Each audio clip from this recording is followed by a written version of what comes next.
नमस्कार, dB live Uttar Pradesh Uttarakhand में आप सभी का स्वागत है। मैं हूं आपके साथ मानसी और मेरे साथ मौजूद है मेरे सहयोगी अविनाश जी। दोस्तों, इस वक्त जैसा कि आप सभी जानते हैं कि यूपी में सियासत गरमाई हुई है। यूपी में जहां 9 सीटों पर अभी हाल ही में चुनाव हुए, जिसके परिणाम भी आए, उसके जस्ट अगले ही दिन यूपी में हिंसा भड़क चुकी है। आपको बता दें कि यूपी के संभल में मस्जिद को लेकर विवाद खड़ा हो गया और ये विवाद इतना ज्यादा बढ़ गया है जिसके चलते हिंसा हो गई। इस हिंसा में 4 लोगों की जान चली गई, जबकि कई पुलिसकर्मी घायल हुए हैं, तो वहीं कई लोग भी घायल हुए हैं, जिसके बाद राज्य की सियासत गरमा गई है। इस मामले पर लगातार विपक्ष सत्ता पक्ष पर हमलावर होता जा रहा है और सरकार से सवाल पूछ रहा है कि आखिर उनकी कार्यप्रणाली किस तरह की है कि लगातार इस तरीके के हमले होते रहते हैं। पुलिस प्रशासन आखिर क्या करता है? और इस मामले पर अखिलेश यादव का बड़ा बयान सामने आया है और इसको लेकर उन्होंने योगी सरकार पर ही सीधा सीधा हमला बोल दिया है। उनका कहना यह है कि ये जो दंगे, ये जो हिंसा हुई है, इसके पीछे कहीं ना कहीं सरकार की पीछे रणनीति है। तो क्या कुछ कहा है अखिलेश यादव ने, आइए हम आपको सुनवाते हैं। मुझे याद है जब मैं लखनऊ में प्रेस कर रहा था, उस समय जो जानकारी थी और जो जानकारी छिपाई जा रही थी, जब वहां पर लोकल स्तर से जानकारी हासिल हुई, तब मैंने कहा कि नईम की जान गई है और पुलिस की गोली से गई है। आप लोगों पे सब वीडियोस हैं, आप लोगों पे जगह जगह से वीडियोस मिले हैं, कवरेज है पूरा का पूरा कराया गया ये दंगा है। और किसने कराया? सरकार ने कराया, क्योंकि सरकार जो बेईमानी कर रही थी, सरकार जिसने वोट लूटा, सरकार ने जिसने मशीन पर ईवीएम की बटन बार बार पुलिस से दबाई, प्राइवेट ड्रेस में पुलिस लगाई, उस चुनाव में इनकी धांधली, इनकी चोरी न पकड़ी है, इसलिए जानबूझ करके संभल में घटना कराई है।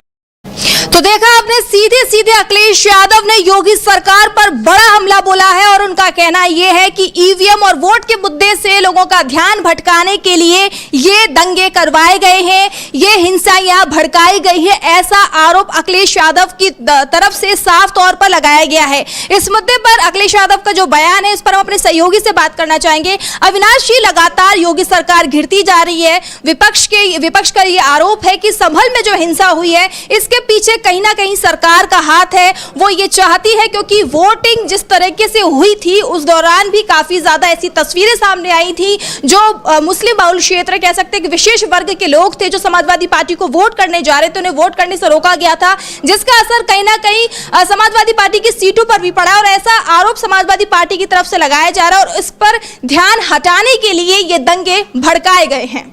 हाँ बिल्कुल, जो अखिलेश यादव का जो कहना है कि जो मुद्दा चल रहा था वो चुनाव चल रहा था, संभल का मुद्दा कहीं पर भी नहीं था।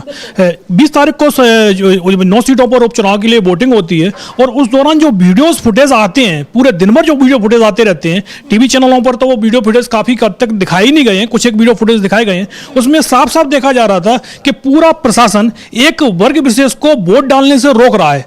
एक दरोगा का तो वीडियो भी सामने आया था, वो सीधा रिवॉल्वर तान रहा था। महिलाएं वोट डालने के लिए जा रही थी, उनके हाथ में मतदाता पहचान पत्र था। भाई, जो मतदाता पहचान पत्र वोट डालने के लिए जा रहा है वो पत्थर चलाएगा नहीं चलाएगा, वो सीधा वोट डालने के लिए जाएगा। और आप ये देख लीजिएगा कि जिस एरिया में, जिस बूथ पर एक मतलब मुस्लिम मतदाताओं के वोट ज्यादा थे, वहां पर वोटिंग परसेंटेज पूरी तरीके से एक तरफ डाउन हो गया है। 50 से 60% वोटिंग गिरी है।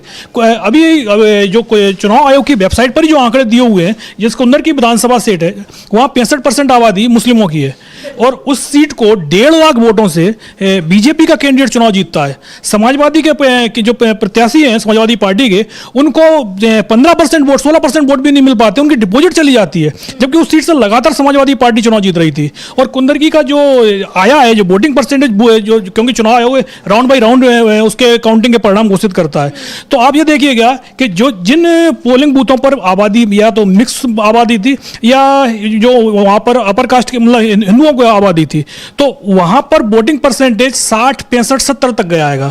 लेकिन जिस जगह पर मुस्लिम आबादी थी, वहां पर वोटिंग परसेंटेज 2 और 2.5% तक गया है। और इसके आंकड़े भी चुनाव की वेबसाइट पर ही आप चलकर देखेंगे तो कुंदर की सीट पर पहले राउंड से लेकर 20वें राउंड तक आप लगातार देखेंगे तो 5,000 से लेके 10,000 वोट तक कंटिन्यू हर राउंड में काउंट किए गएंगे, क्योंकि जाहिर सी बात है कि 14 ईवीएम में कम से कम 8,000 10,000 वोट उसमें पोल हो रहा है। एक बूथ पर लगभग ये माना जाता है 1100 से 1200 वोट होते हैं, तो 14 ईवीएम यदि आती हैं तो 10,000 के करीब वोट समथिंग हो जाता है।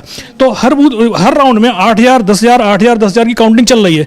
लेकिन जैसे ही एक वर्ग विशेष के बूथ वाला एरिया आता है तो वहाँ ईवीएम से 20 वोट 15 वोट निकलना शुरू हो जाते हैं।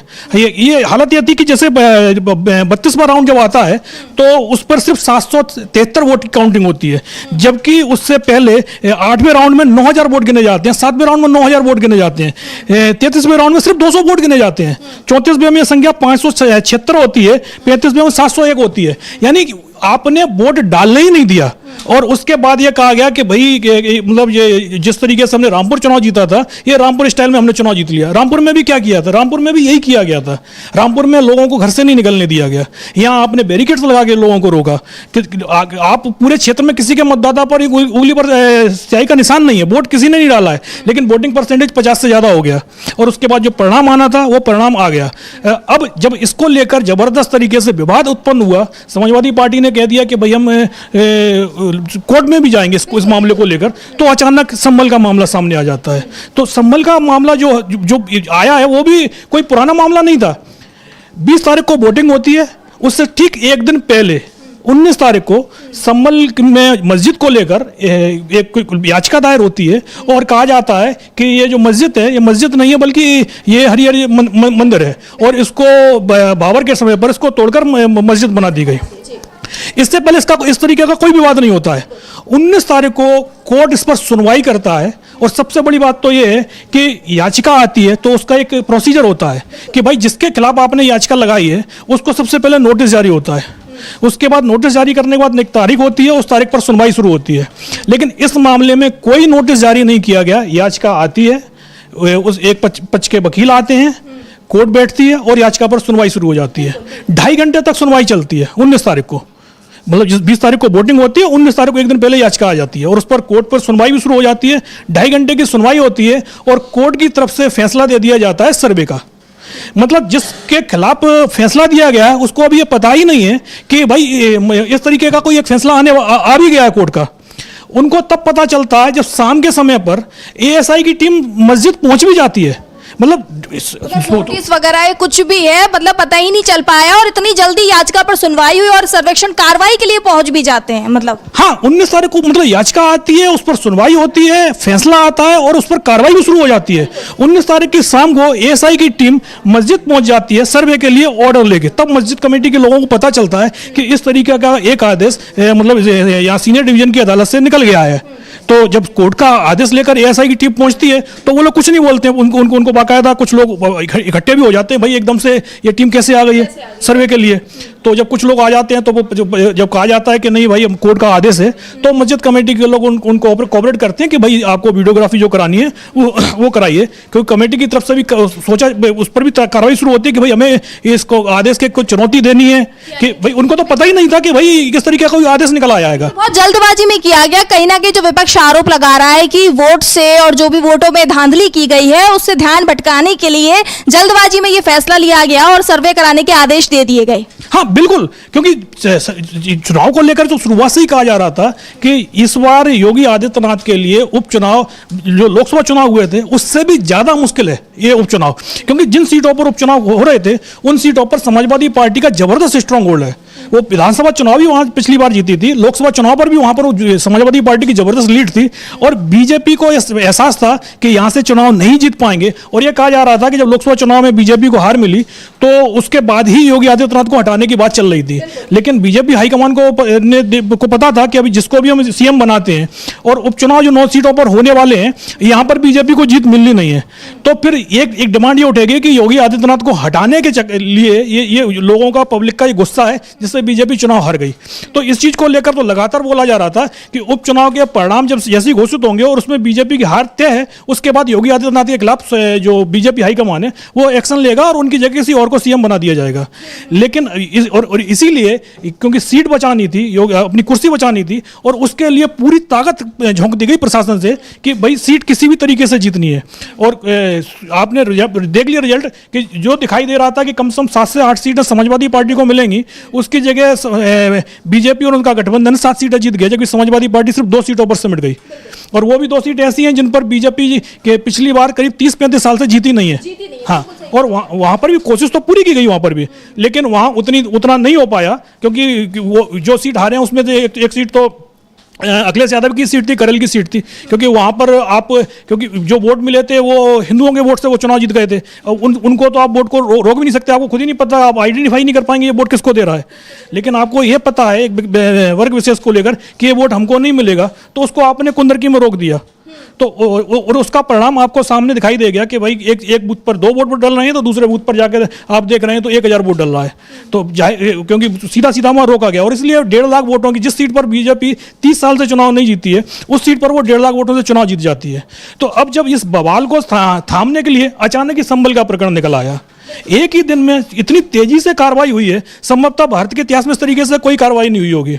और उसके बाद जब 24 तारीख को बवाल होता है, तो उस बवाल को लेकर आपने जो वहाँ के संभल के सांसद हैं जवाहर रहमान, उनको आपने आरोपी बना लिया, जबकि उस दिन वो उत्तर प्रदेश में ही नहीं थे। हाँ, वो बेंगलोर में थे। बेंगलोर में मुस्लिम एक बैठक थी, उसमें हाँ उसमें शामिल होने के लिए गए, और उन्हें तो पता ही नहीं था कि संभल में हो क्या रहा है। जब उनके पास खबर पहुंची तो उन्होंने फोन करके स्थिति को बारे में पता किया कि भाई ज़्यादा वहाँ बवाल ना हो गया हो, लेकिन पता चलता है कि पुलिस ने उनके खिलाफ ये मामला दर्ज कर लिया है। तो जाहिर सी बात है, ये पूरी तरीके से एक प्लान वे में दिखाई दे रहा है। जो अखिलेश यादव ने बोला है कि पूरा प्लान वे में ये काम किया गया है कि सुबह जब टीम पहुंचती है और अचानक ही एकदम से भीड़ कहाँ से आ जाती है, और जब बाद में ये पुलिस वाले भी कह रहे हैं कि वो स्थानीय लोग नहीं थे, तो बाहर से लोग कहाँ से आ गए एकदम से। आपके कार्यप्रणाली पे भी सवाल खड़े होते हैं फिर तो ऐसे। हाँ बिल्कुल, एकदम से इतने लोग बाहर से आ गए हैं, तो फिर वहां प्रशासन क्या कर रहा था, वहां पुलिस की व्यवस्था क्या थी, आपको क्या पता नहीं था? उससे पहले 22 तारीख को जुमे की नमाज होती है, वो बड़े आराम से निपट जाती है। जबकि यदि इस तरीके की कोई हिंसा की संभावना होती तो सबसे ज़्यादा उसी समय 22 तारीख को होना चाहिए था, लेकिन 22 तारीख को कोई भी दिक्कत नहीं होती है। 23 तारीख को चुनाव परिणाम आते हैं, 20 तारीख को जब वोटिंग होती है तो 19 से पहले एक आदेश निकल आता है कोर्ट से। जब 23 तारीख को चुनाव परिणाम आते हैं और चुनाव परिणाम को लेकर जब बुरी तरीके से घिर जाती है योगी आदित्यनाथ की सरकार, बीजेपी की सरकार, तो उसके बाद अगले ही दिन संभल का प्रकरण खड़ा हो जाता है। अब इस समय यूपी में जो मुख्य मुद्दा था वो यही था कि भाई चुनाव में जिस धांधली हुई है उस पर सरकार और प्रशासन को जवाब देना चाहिए, लेकिन मुद्दा क्या बना दिया गया है, मुद्दा पूरी तरीके से उसको ध्रुवीकरण वाला मामला बना दिया गया है। आपने पूरा मंदिर और मस्जिद का मुद्दा खड़ा कर दिया है। सबसे बड़ी बात तो ये है कि जो डिवीजन कोर्ट ने आदेश निकाला है कि जो मस्जिद के सर्वे कराने के लिए ये किस आधार पर आदेश जारी कर दिया गया है। एक पहली बात तो यही है कि आपने दूसरे पक्ष का सुनवाई नहीं की। इस पर तो यदि हाईकोर्ट जाएगा मस्जिद कमेटी पक्ष तो उस पर वैसे ही स्टे लग जाएगा कि भाई सबसे पहले दूसरे पक्ष की सुनवाई जरूर होनी चाहिए। और दूसरी बात ये है कि जब प्लेसेस ऑफ वर्शिप एक्ट देश में लागू है, जिसमें यह कहा गया है कि किसी भी धर्म स्थल की आप संरचना नहीं बदल सकते हैं, तो फिर इस तरीके के आदेश लगातार क्यों दिए जा रहे हैं? और उस कानून को लेकर भी सुप्रीम कोर्ट में मामला चल रहा है, लेकिन जब तक कोई फैसला नहीं आ जाता तब तक तो वो कानून लागू है ही है। फिर लगातार इस तरीके के सर्वे के आदेश डिविजनल कोर्ट से आते हैं और रातों रात आदेश आते हैं। जिसके खिलाफ आदेश दिया जा रहा है उसको ना तो नोटिस मिलता है ना उसको पता होता है, और तुरंत ही उसका सर्वे का काम शुरू हो जाता है चुनावों के बीच में। हाँ, चुनावों के बीच में, और मात्र 1 हफ्ते का समय दिया गया है। 29 तारीख को ASI को अपनी सर्वे रिपोर्ट भी पेश करनी है। तो ये हो क्या रहा है? ये जाहिर सी सवाल है अपने आप में। हाँ, सबसे बड़ा सवाल तो यही है कि जैसे जिस राज्य में बीजेपी की सरकार है उसी राज्य में इस तरीके के काम हो रहे हैं कि तुरंत ही या इस मस्जिद का सर्वे शुरू होता है, कहीं दूसरी मस्जिद का सर्वे शुरू होता है। अभी उसका तो सर्वे का काम चल ही रहा है ज्ञान वापी मस्जिद को लेकर। उसका केस उसका केस तो लगभग भारत की हर कोर्ट में ही चल रहा है। अब एक संभल का एक फाइल और खुल गई है, मथुरा की फाइल अलग खुली हुई है। तो ये मतलब ये चुनाव की तैयारियां चल रही हैं, क्या चल रहा है कि आपको सिर्फ ध्रुवीकरण पर और दंगे कराकर ही चुनाव लड़ने हैं या आप अपने मुद्दों के आधार पर चुनाव लड़ेंगे? तो जैसा कि अविनाश जी ने बताया कि किस तरीके से प्लान्ड वे में कह सकते हैं विपक्ष जो लगातार आरोप लगा रहा है, जिसकी हम लोगों ने जब जांच की, जब हम लोगों ने चेक किया कि क्या तारीख रही, क्या क्या चीजें रही, किस हिसाब से सरकार ने सोचा। आप मान लीजिए जब 23 नवंबर को चुनाव परिणाम आ रहे हैं, उससे पहले 19 तारीख को उस पर याचिका की जाती है, याचिका दाखिल की जाती है और उस पर तुरंत ही कार्रवाई का फैसला भी दे दिया जाता है, कार्रवाई भी हो जाती है और उसको पता ही नहीं होता है कि ये कार्रवाई की जा रही है। और उसके जब परिणाम आते हैं तो परिणाम को लेकर सभी को पता है कि परिणाम किसके पक्ष में जाने थे, लेकिन परिणाम इससे इतर आते हैं और जीत बीजेपी जाती है। जब इस पर सवाल उठाए जाएंगे तो इससे पहले ध्यान भटकाने के लिए जिस तरीके से उन्होंने संभल का मुद्दा उठाया है और अब सभी के जुबान पर और पूरे यूपी में सभी लोग यही पूछ रहे हैं कि आखिर संभल में क्या हुआ। मतलब हिंदू मुस्लिम की फिर से राजनीति शुरू कर दी गई ताकि लोग ध्यान न दें। और इसी मामले पर अब कांग्रेस भी लगातार हमलावर हो गया है। जैसे समाजवादी पार्टी लगातार इस मामले को लेकर योगी सरकार पर हमलावर है, तो वहीं कांग्रेस भी इस मामले को लेकर अब योगी सरकार पर हमलावर है। और इसी मामले पर कांग्रेस महासचिव सुप्रिया श्रीनेत ने भी एक वीडियो जारी किया है और योगी सरकार पर हमला बोला है। क्या कुछ कहा है सुप्रिया श्रीनेत ने, आइए देखते हैं। हाँ देखिए, आपको देख सकते हैं कि लगातार जो है कि योगी सरकार जो है घिरती जा रही है। ये जो मामला है, संभल का मामला है, वोट के बाद तुरंत परिणाम आते हैं और इसके तुरंत बाद ही ये मस्जिद का मामला गरमा जाता है। और मस्जिद के मामले को लेकर आप जानते ही हैं कि यूपी में लगातार ये जो बीजेपी पर जो आरोप लग रहे हैं कि वह ध्रुवीकरण की राजनीति कर रही है और इसको लेकर लगातार उन पर हमले किए जाते, विपक्ष की तरफ से आरोप लगाए जाते हैं। और जैसे ही चुनाव परिणाम आते हैं और ये चीजें हो जाती, जैसे कि हमारे सहयोगी अविनाश जी ने बताया कि किस तरीके से कुंद्र की सीट जो थी वहां पर स्टार्टिंग में किस तरीके से मतदान सामने आ रहे थे और कैसे परिणाम आ रहे थे, लेकिन उसके बाद जैसे जैसे आगे बढ़ते हैं वो वोटिंग परसेंट कम होता जाता है। और अब आपको सुना देते हैं कि सुप्रिया श्रीनेत ने क्या कुछ कहा है, देखिए। लगता है बीजेपी का पेट अभी मणिपुर से भरा नहीं है और इसीलिए बीजेपी ने पूरे देश को मणिपुर बनाने की ठान ली है। उत्तर प्रदेश के संभल में हुआ विवाद और उसके बाद की हिंसा में 4 लोगों की मौत। योगी आदित्यनाथ की सरकार, उनके प्रशासन, उनकी पुलिस की ही कामयाबी नहीं है, बल्कि मुसलमानों के खिलाफ उनकी नफरत का सीधा सीधा नतीजा है। जिस तरीके से खाकी वर्दी पहनने वाले चिल्ला चिल्ला कर कह रहे हैं गोली चला बे, जिस तरीके से सर्वे करने वालों के साथ नारेबाजी करते हुए एक भीड़ चल रही है, ये सारी बातें इस ओर इशारा करती हैं कि षड्यंत्र के तहत पूरा मामला रचा गया है। एक पैटर्न है और ये एक सेट पैटर्न है, जहां सुर्खियां बटोरने के लिए, टीवी पर आने के लिए कुछ लोग लोअर कोर्ट में अपील डालेंगे, फिर ऑर्डर आ जाएगा, मस्जिदें खोदी जाएंगी, बवाल होगा और बीजेपी अपनी राजनीतिक रोटियां सेकेगी। लेकिन जिन लोगों की जान जाएगी उसका जिम्मेदार कौन है, ये भी तो सवाल बनता है ना। कौन देश में हर वक्त पूरे समय नफरत भड़काए रखना चाहता है? कौन चाहता है कि हर वक्त सियासी उबाल रहे? कौन मारने काटने नफरत की राजनीति करता है? इस देश को बांटने के एजेंडा आखिर भाजपाई और योगी मोदी क्यों चला रहे हैं? और क्या मिलेगा आपको मेरे देश को जलाकर? मैं तो आशा ही कर सकती हूं कि सुप्रीम कोर्ट इस मामले पर और ऐसे बाकी मामलों पर भी स्वतः संज्ञान लेके कुछ ठोस कदम उठाएगा। शांति और सौहार्द के बिना जीना नामुमकिन है। हम, हमारा परिवार, हमारा समाज बिना शांति के पनप नहीं सकते। और एक बात याद रखिएगा, आपके बच्चों को दंगाई बनाने वालों के अपने बच्चे अमेरिका और इंग्लैंड की बड़ी बड़ी यूनिवर्सिटीज में पढ़कर भयंकर मौज काट रहे हैं। तो फैसला आप कीजिए, क्योंकि आज चलने वाली गोली में अगर 17 साल के नईम की मौत हुई है तो कल दंगे में वो गोली आपके 17 साल के बेटे नवीन पर भी चल सकती है। सोचिए, ये भाजपाई आपको नफरत की आग में झुलसाकर क्या बना रहे हैं और क्यों बना रहे हैं। तो ये थी सुप्रिया श्रीनेत, जिन्होंने सीधे सीधे बीजेपी सरकार पर हमला बोला है, योगी और मोदी पर ध्रुवीकरण की राजनीति करने का आरोप लगाया है और उन्होंने कहा है कि ये दंगा भड़काती है सरकार और इनको आखिर क्या मिलता है कि कहीं ना कहीं एक दिन इनके भी परिवार से कोई ऐसा हो सकता है और ये राजनीति करना अब बंद कर दें, इससे किसी का भी भला नहीं होने वाला है। इसी के साथ इस मामले पर कांग्रेस सांसद राहुल गांधी ने भी एक्स पर पोस्ट कर योगी सरकार को घेरा है और उनसे सवाल किए हैं। क्या कुछ कहा है, आइए आपको बताते हैं। उत्तर प्रदेश में हालिया विवाद पर राज्य सरकार का पक्षपात और जल्दबाजी भरा रवैया बेहद दुर्भाग्यपूर्ण है। हिंसा और फायरिंग में जिन्होंने अपनों को खोया है, उनके प्रति मेरी गहरी संवेदनाएं हैं। प्रशासन द्वारा बिना सभी पक्षों को सुने और असंवेदनशीलता से की गई कार्रवाई ने माहौल और बिगाड़ दिया और कई लोगों की मृत्यु का कारण बना, जिसकी सीधी जिम्मेदार भाजपा सरकार है। भाजपा का सत्ता उपयोग हिंदू मुसलमान समाजों के बीच दरार और भेदभाव पैदा करने के लिए करना न प्रदेश के हित में है और ना देश के। मैं सुप्रीम कोर्ट से इस मामले में जल्द से जल्द हस्तक्षेप कर न्याय करने का अनुरोध करता हूं। मेरी अपील है कि शांति और आपसी सौहार्द बनाए रखें। हम सबको एक साथ जुड़कर यह सुनिश्चित करना है कि भारत सांप्रदायिक और नफरत नहीं, एकता और संविधान के रास्ते पर आगे बढ़े। तो ये राहुल गांधी ने एक्स पर पोस्ट कर योगी सरकार पर हमला बोला है, तो वही जनता से अपील की है कि सभी लोग एक रहें और संविधान के मुद्दे पर, संविधान की चीजों को लेकर आगे बढ़े। एक बार फिर राहुल गांधी ने संविधान का मुद्दा भी उठाया और इसी के साथ उन्होंने सुप्रीम कोर्ट से इस मामले को संज्ञान में लेने के लिए भी कहा है।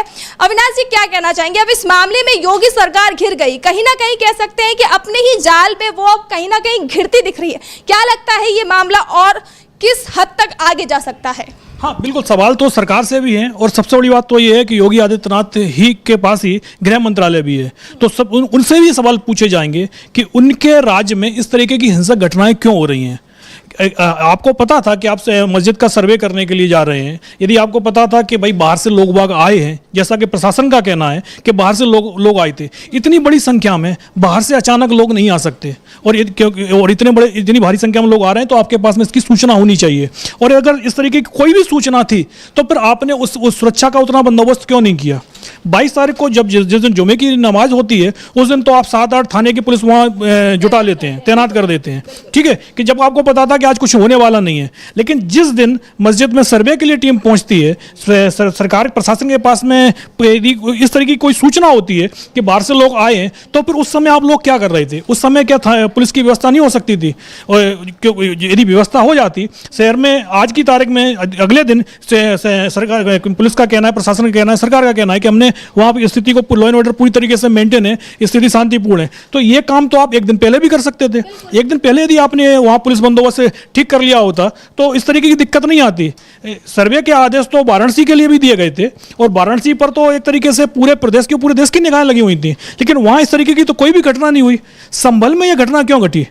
क्योंकि जाहिर सी बात है कि संभल इस समय जो मामला आया है वो चुनाव को लेकर आया हुआ है। चुनाव में सरकार बुरी तरीके से फंस गई थी, तो इस चक्कर में जनता का वो जो ध्यान डाइवर्ट करने के लिए एक तरीके से संभल का मामला लाया गया और इतना आनंद फानंद में काम किया जा रहा है, तो उस पर सवाल तो शुरुआत से ही उठ रहेंगे। और अब जो संभल में जो हिंसक घटनाएं हुई हैं, इस पर पहला सवाल तो प्रदेश के गृह मंत्री जो माननीय मुख्यमंत्री हैं उन पर उठ रहे हैं कि उनके राज्य में जो वो कहते हैं कि हमारे उत्तर प्रदेश में कोई दंगाई नहीं बचा है, तो फिर इस तरीके के दंगे क्यों हो रहे हैं? जिसमें 4 लोगों की मौत की खबर आ रही है कि 4 लोगों को गोली लगी है। अब पुलिस का कहना है कि जो गोली चलाई गई है वो पुलिस की तरफ से नहीं चली है, वो दूसरी तरफ से चली है, जो बाहर से लोग आए हैं, कहीं किसी छत से गोली चलाई गई है। लेकिन जो दूसरे पक्ष है उसका कहना है कि वो गोलियां पुलिस की तरफ से चलाई गई हैं। तो इस पर तो अभी जांच के बाद ही से ये चीज़ क्लियर हो पाएगी कि पूरा मामला क्या है। लेकिन 4 लोगों की जान जाना किसी भी घटना में ये कोई बहुत प्रदेश के लिए अच्छी बात नहीं है, शर्म की बात होनी चाहिए। इस पर सरकार को जवाब देना चाहिए कि अचानक ये स्थितियां नियंत्रण से बाहर कैसे चली गई। तो सवाल तो सरकार पर ही पूरी तरीके से उठे हुए हैं। और दूसरी बात जो है कि मामला कोर्ट में तो ये जाएगा ही जाएगा। और सबसे पहले बात तो जो सर्वे के जो आदेश जो दिया गया है, इस पर हमारे अनुमान से जो हाई कोर्ट में दिया जाता है तो उस पर स्टे तो पहला मिलेगा ही मिलेगा, क्योंकि जो प्राकृतिक न्याय का जो सिद्धांत है उसमें यह है कि आपको दोनों पक्ष की बात सुननी पड़ेगी। एक पक्ष का आप बात सुनकर विदाउट नोटिस दिए किसी चीज़ पर फैसला नहीं दे सकते हैं। तो अब निगाहें सबसे पहले तो हाई कोर्ट और सुप्रीम कोर्ट पर है कि वहाँ से इस मामले को लेकर क्या फैसला आता है। हाँ, बहुत बहुत शुक्रिया अविनाश जी, आपने तमाम जानकारी दी। तो दोस्तों, जैसा कि आप सभी जानते हैं कि संभल के मामले ने इस वक्त यूपी की सियासत गरमा दी है और जिस तरीके से अविनाश जी ने जानकारी दी, जो भी हमने जानकारी हासिल की उसको हमने बताया कि किस तरीके से वोटिंग होती है, परिणाम आते हैं सामने, उसके बाद रातों रात जो है याचिका पर सुनवाई होती है और फैसला ले लिया जाता है, कार्रवाई के आदेश दे दिए जाते हैं और दूसरे पक्ष को पता ही नहीं होता है कि कार्रवाई की जाएगी, उसके पास नोटिस भी नहीं पहुंचता है। तो दूसरी तरफ सवाल ये भी खड़ा होता है कि जो योगी सरकार लगातार ये बोलती है कि हमारे प्रदेश में गुंडा राज नहीं है, हमारे प्रदेश में जो है प्रशासन सारी चीजों को संभालता है और किसी भी तरह की गुंडागर्दी कह सकते हैं, कोई भी अराजक तत्व है उन पर नकेल कसने का काम करते हैं। तो वही योगी सरकार जब उनके प्रशासन में जब ये फैसला लिया गया था तो उस दौरान उन्होंने आखिर क्यों तैयारी नहीं की और आखिर क्यों 4 लोगों की जान चली गई। अगर पुलिस ये कह रही है कि वो जो जिन्होंने हमला किया है वो बाहरी लोग थे, उनके पास हथियार बाहर से थे, तो आखिर आप क्या कर रहे थे।